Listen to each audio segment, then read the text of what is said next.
Gusto nyo bang gumawa ng ganitong klaseng slime? Gamit lang ang dishwashing liquid. Tara, game! Gagawa naman tayo ng slime gamit lang ang dishwashing liquid, cornstarch, food coloring, at siyempre panghalo. Tara, simulan na natin. Ilagay lang ang mga 8 kutsarang cornstarch dito sa lagayan para makagawa tayo ng slime. Kung wala naman kayong cornstarch ay pwede rin naman yung harina o kaya pulbos. Magpapaalam kayo sa magulang nyo kapag gagawa kayo ng slime ha, baka mapalo kayo at medyo makalat to gawin. Ngayon naman ay lalagyan na natin to ng dishwashing liquid. Ito yung panghugas ng pinggan. Kahit anong brand pwedeng pwede. Nilagyan ko lang to ng ilang patak at hahaluin na natin.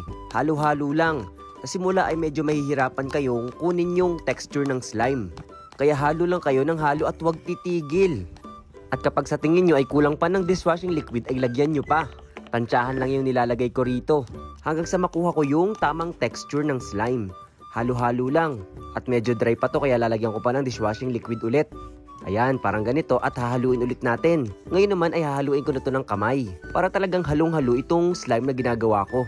Dadagdagan ko pa ng dishwashing liquid para medyo malambot pa. Ayan. Huwag kayong matakot kung magiging sobrang lambot at sobrang lagkit nung ginagawa nating slime na parang ganito. Sa una talaga ay didikit-dikit sa kamay mo at dumidikit talaga sa mga lagayan to. Kaya mahirap gawin at medyo makalat. Kapag ganyan ay babalik nyo muna sa lagayan at dyan mo lamas-lamasin. At halu-haluin.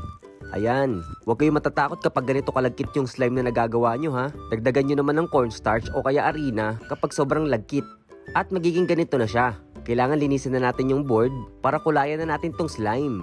Ang ilalagay ko dito ay kulay red para maganda. Papatak-patakan ko lang ng powder at magkukulay na yan maya-maya. Pwede rin namang hindi na kulayan. Ang gusto ko lang kasi is may kulay itong slime na ginagawa ko.